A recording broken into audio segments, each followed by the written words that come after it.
Hi guys, welcome back to Awaken. Welcome if you're new. My name's Emma and I make videos on intentional living, minimalism and life organisation and planning.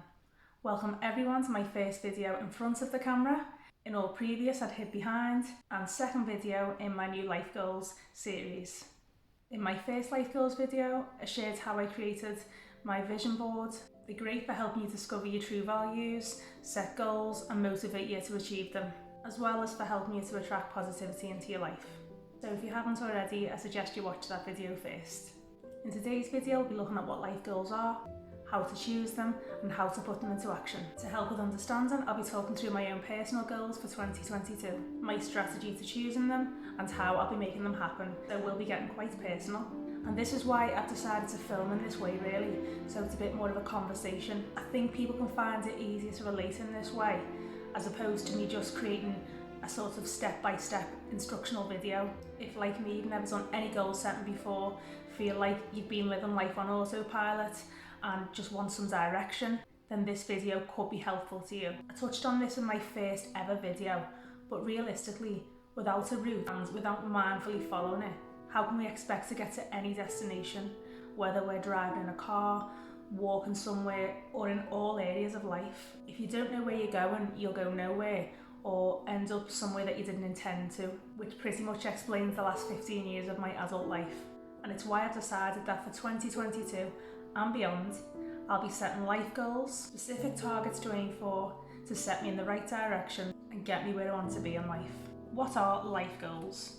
Well, just as the name suggests, goals that play a major part in shaping your life. Examples include to get fit, learn a new language, write a book, and become debt-free.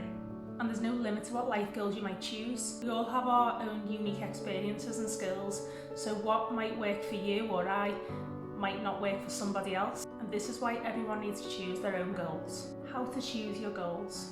So I started by analysing all of the different areas of my life to see what matters to me most at this moment in time, and looked at which areas require my focus and attention. I did this by creating a vision board, which looks like this. Here's how I want my life to look. So I thought, okay, what barriers do I face to achieving this life, and what strengths and weaknesses do I possess? So just as an example, I looked at this girl and thought, well, for me to be like her, I'd need to focus on health. Possible barriers being health and diet education, time for exercising, clothing or equipment, and my strengths being that I do know what a healthy diet looks like. I know some recipes for healthy meals, and although I'm not super fit, I have a body that works. I have time for this if I organise it well. I have all the equipment I need to get started. Weaknesses. In the past, I've took an all or nothing approach to any health improvement. So I'd thought like a good workout needs an hour or so. There's no point in going to the gym just for half an hour and that's all the time I've got for it, so I'll just leave it. Then, because I haven't been to the gym, I might as well eat a cake. I know that sounds a bit backwards, but it's true. I'd read about small daily habits being repeated and built on consistently, leading to big changes in a person's life.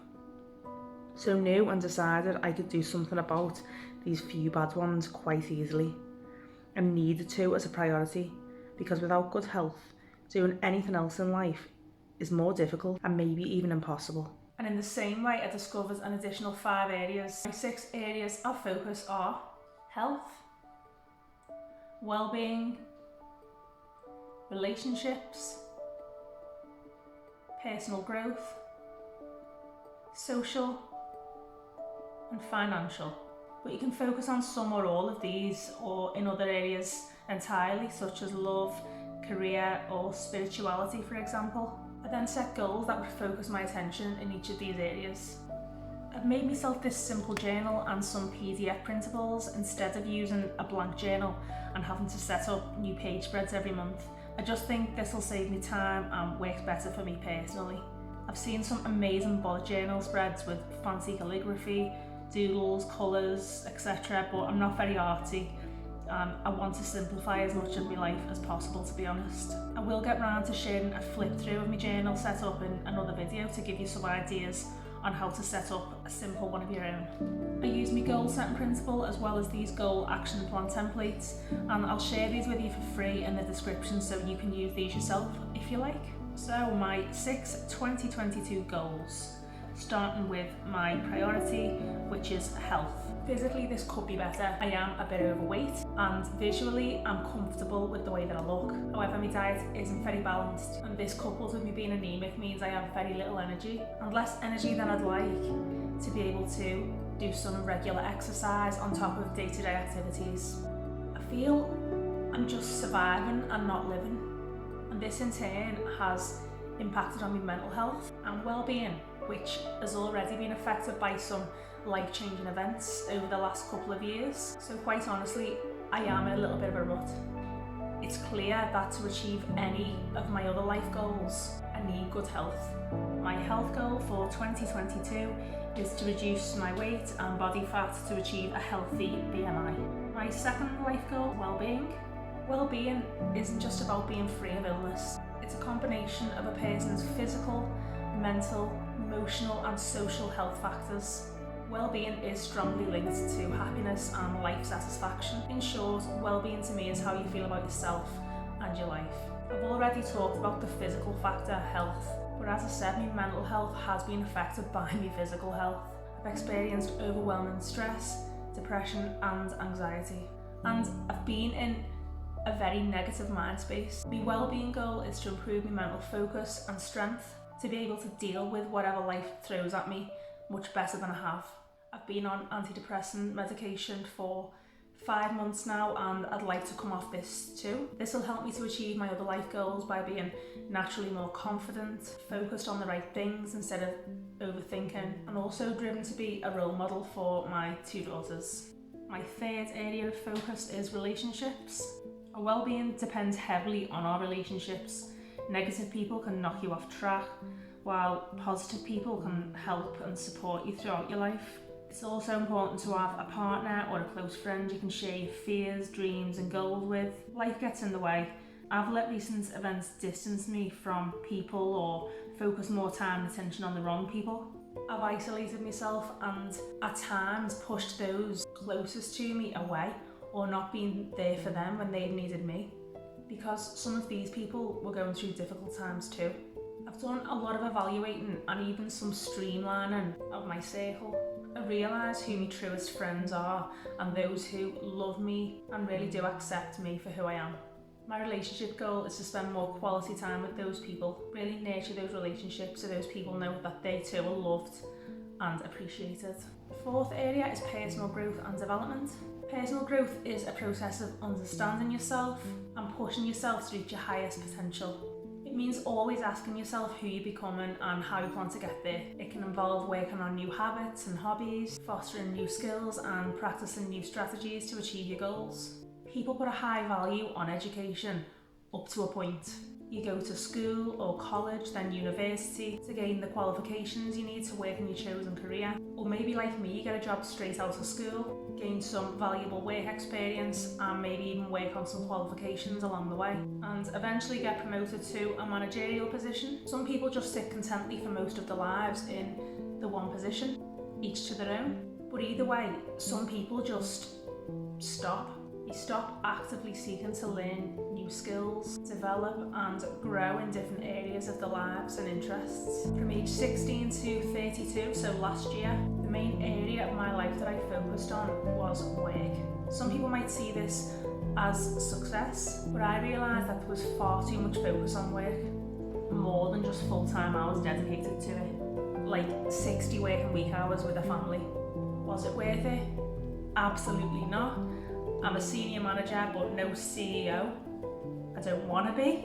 Overworking is undoubtedly why I've missed out on a lot of quality time with my family. It's contributed to my divorce this year, financial failings, and with me feeling like I was nothing but my job, with no personal identity, hobbies or real interests until COVID hit. I was furloughed for 6 weeks and had some time to focus on other things. It's how I further explored minimalism, began exploring intentional living and personal development, led me to eventually set up a YouTube channel After much overthinking, allowing fear and caring far too much about what other people would think, I'm over some of those things. The focus on personal development has helped me with that. But most successful people or professionals, entrepreneurs, never stop learning. And I don't just mean continuing education or studying, through self-improvement and personal growth. My growth goal is to develop my skills and knowledge in the 6 key areas of focus in my life. While this development starts very personal, it radiates outwards and touches every aspect of your life and those in it. Again, I want my daughters to understand this and follow my lead. The 5th area of focus is social. People can be remembered for their personal accomplishments, but the memories that really stay are how they've used their lives and resources to touch lives of others and make society better. Social goals and achieving them can give you the opportunity to put your name in the hearts of other humans and feature in other people's life stories. I've spent far too long in my own little bubble. I've already talked about the impact of that on my relationships with people. What inspired me to think outside my own little bubble was actually when I looked at self-improvement, which sounds contradictory, but let me explain. When watching other YouTubers and reading books by authors on self-growth and development, I was inspired by those individuals' personal stories and journeys. But even more, I was overwhelmed when reading comments and reviews from their followers on how much value had been added to their lives and how these followers or subscribers had been inspired to embark on new journeys and achieve life goals of their own.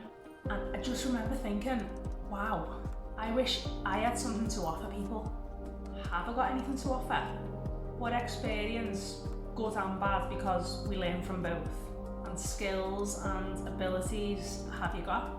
I literally took out a pen and a piece of paper and thought, wow, Emma, you've been through quite a lot, so surely you can help some people avoid some of your mistakes or learn from your wisdom. And here I am on YouTube, being very open and vulnerable, and in time sharing these things with as many people who can relate or who are even interested in what I have to share as possible. My social goal is to build a community of these people so we can support, educate and inspire each other to live our best lives possible. And the final area of focus for me is financial. So financial goals are objectives or things that you want your money to cover at a specific time, whether it's building an emergency fund, becoming debt-free, or even going on a fabulous holiday of a lifetime. Your financial goals don't have to be tied to purchases. They can be earning extra money from your job or side hustles, donating a certain amount of cash to charity, or in my case, one thing that I feel I've achieved, living a more minimalist lifestyle.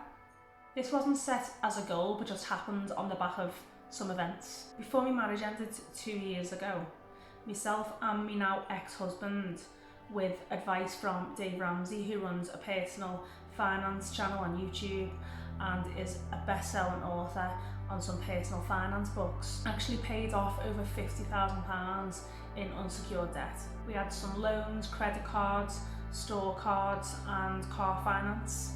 I'll absolutely get round to sharing how we did that in another video. Once my marriage ended, I used what little amount of money I had, which included an emergency fund that I'd saved on my Dave Ramsey journey, to pay off some personal debt. I sold nearly everything I had, handed me car back to the finance company, began living more intentionally by budgeting and buying only what I needed. I worked weekends, overtime whenever I could get it, but being on my own with 2 kids, I couldn't realistically sustain this. Not physically, not mentally and emotionally, and it was impacting on my kids, who were already finding the divorce and huge changes hard to deal with. And so in 2020, I filed for personal bankruptcy. It felt like such a failure. I was ashamed, I was embarrassed. I'd come so far on my debt-free journey, I literally thought I was going to end up on Dave Ramsey's show celebrating my success and paying off all of my debts.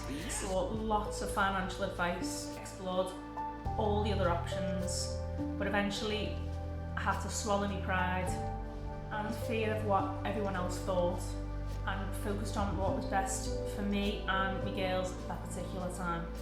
when I wasn't earning as much and I wasn't receiving any financial support. I'm over the feelings of failure, guilt and self-loathing, disappointment, disgust, all of those negative feelings. I'm focused on learning from my mistakes, budgeting and managing my money well for the first time in my life, reducing direct debits, cash envelope stuffing, buying only what I need, or treating myself and my kids on the rare occasion something that we really would love to have after lots of thought and consideration. But I've been saving for a car, I've had some time off work due to illness, and I've been trying to build a home for myself and my girls in 2021. All of these things have meant that I've been living paycheck to paycheck. I have no savings, and most importantly I have no emergency funds for if and when my car needs repairs or an essential appliance breaks down. And so my financial goal for 2022 is to build an emergency fund of at least £1,000, because unfortunately after 18 years of working I have no lines of credit, insurance policies, assets or backup plan for emergencies. So once you've decided on your goals, you need to make an action plan to achieve them. So I'll be using a SMART action plan which incorporates 5 characteristics of a goal. Specific: what do you want to do? Measurable: how will you track your progress? Attainable: how will you do it? Relevant: is this relevant to your life right now? And timely: when do you want to do it? So on health, my specific goal is to lose 42 pounds and reduce my body fat by 6%. I'll measure my progress by using this weight loss tracker that I've made. I'll do it by eating less calories and fat and exercising more. This is relevant to me values and future vision because I want to live the healthiest and longest life possible for my girls, and I want to do this within 10 months. If I never gave myself a realistic timeline, I'd think, do you know what, I'll have that Indian takeaway as well as the starter, the sides. It doesn't matter, I can take as long as I like to lose these extra pounds and get healthy. I've read that the simplest and most effective strategy to achieving your goals is to take baby steps. So small, consistent steps and small wins are the key to success. Some of the happiest and most successful people that I've learned from have said that they achieve both by taking small baby steps and making one positive change after another. So now I'm going to list some of the baby steps or action steps I can take towards reaching each of my goals. So small steps towards my health goal could be, for example, reducing calorie intake, tracking calories, walking daily, exercising for 30 minutes 3 times a week. I've completed an action plan for each of my 5 other goals, as well as baby steps to achieve them. So I'll just do a quick flip through of these so you can pause on them and read those examples if you'd like to.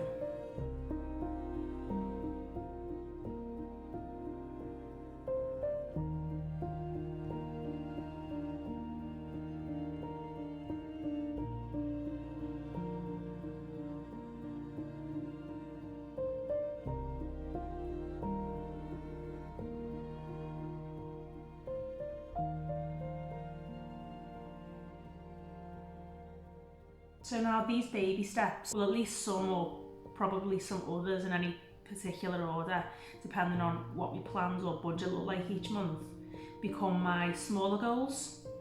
I'll then track and review my progress towards my annual goals before setting new ones again for the following month in a monthly video for you, so you can fully understand how they work and hopefully help keep me on track. This way you can follow me on my journey and hopefully be inspired to set and work on your own goals. If you fail to have life goals, you'll likely fail at things you want to achieve in life, or they'll take much longer to achieve. There's a big difference between just hoping that things will work out and that something good will come along, and having a clear picture of what you want and then taking definite steps to achieve it. I believe that when put into action, life goals can transform your life for the better. During 2022, I want to be healthier, happier and more successful. What life goals are you setting in 2022 and why? Let me know in the comments, because your contribution could just help somebody else by inspiring them to be more intentional, set goals and achieve them. Now I just need to make a start. In my next life goals video, I'll be starting with goal setting for January. I hope you've enjoyed this video and found it helpful and insightful. Let me know by giving me a like or by sharing your thoughts in the comments. Hit the bell and subscribe button for more content like this and on planning and intentional living. Thanks for watching, guys. Bye for now.